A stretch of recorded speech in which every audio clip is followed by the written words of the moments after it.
এলাম আমি চিন্তা করি সান এই হাবু আর সিমির মতো দুস্থ গলাই ও ডিরেক্টর আলাদা করে রুম দিছে। পাশা ভাইয়ের মতো কাপড় হেতা লাগে আলাদা করে রুম দিছে, কারণ ডিরেক্টর ভালো করে জানে আমরা আস্তকে কাপড়। ভাই এইখানে একটা সিনে দিয়েন ভাইয়া, এখন তো আড্ডা দিতেছি আমরা। সুজন, এই শিমুল, ভাইয়া উনি কেন এখানে? কইতে পারি না তো ভাইয়া, কি লেছেন? আচ্ছা তোরা এগুলো দেখোস না? সজীব কই? এই সজীব। ভাইয়া সজীবই আমার এনে পাঠাইছে। ভাইয়া অমি ভাই কিন্তু কইছিল সিজন 4-এ আমার জেলখানা থেকে বাই করব, কিন্তু আমি তো অপেক্ষা করতে করতে সিজন 4-ই শেষ। ভাইয়া সিজন 5 আইতাছে, অমি ভাইরে কইয়া যেমনি পারেন জেলখানা থেকে বাই কইরা আমার সিজন 5-এ ঢোকানোর ব্যবস্থা করেন।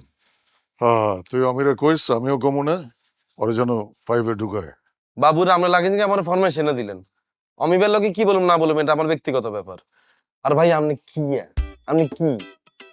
আপনি বুঝেন না ডিরেক্টর আমরা আগে সিজন পুরো জেলখানার ভিতরে আটকে রেখেছে, কারণ ডিরেক্টর খুব ভালো করে জানে আপনার কোনো বেইল নেই। আপনারা সিজন 5-এ ঢুকাইলে কোনো ইম্প্যাক্ট পড়তো না, কারণ আপনারা দেখি দর্শক হাসতো না। ভাইয়া আমি যদি সিজন 5-এ ঢুকি না, কত মজা হইব, কত ভয় দেখাইতে পারবো। আর দর্শক তো জানে না আমি যে পাশাপার মতো একটা বন্ড সন্ত্রাসী। ভাইয়া আমি তো আমার কথা কইছি, আমি যদি সিজন 5-এ ঢুকি না ভাইয়া, পুরা সিজন গরম করে দিব ভাইয়া। ওর ঢোকার দরকার আছে, আমার একটা অ্যাসিস্ট্যান্ট লাগবে।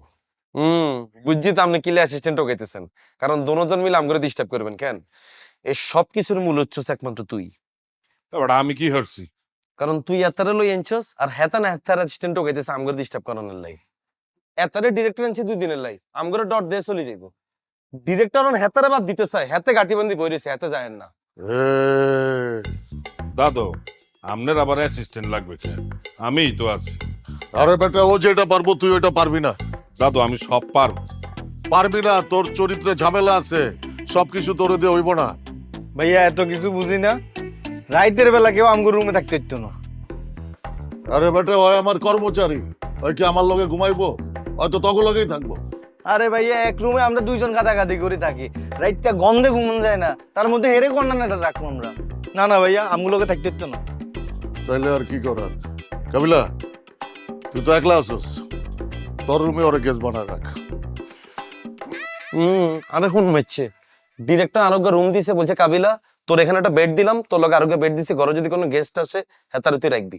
এতে কি আর গেস্ট? হ্যাঁ, আমরা যে একটা অশিক্ষিত, আমরা যে কাশিমুর কারাগার থেকে বাইরে হইছেন এটা আপনি আবার প্রমাণ দিলেন। এই ঘরে একটা কোনো শিক্ষিত মানুষ আছে আমি ছাড়া? এটার কথা তো বাদই দিলাম, শিমুলা তো আরো লিস্টে তুন বাদ। আমনে এক আসামি, আপনি লই আনছেন আরেক আসামি রে। এটা কি ব্যাচেলর পয়েন্টের হাউস হইব নাকি কাশিমপুরে পয়েন্ট হবে? আমি তো এটাই বুঝতেছি না। তুইও তো জেল খেটে বাইরে হইছিস, তুইও তো আসামি। আর আর জেল খাট। আচ্ছা দাঁড়া না,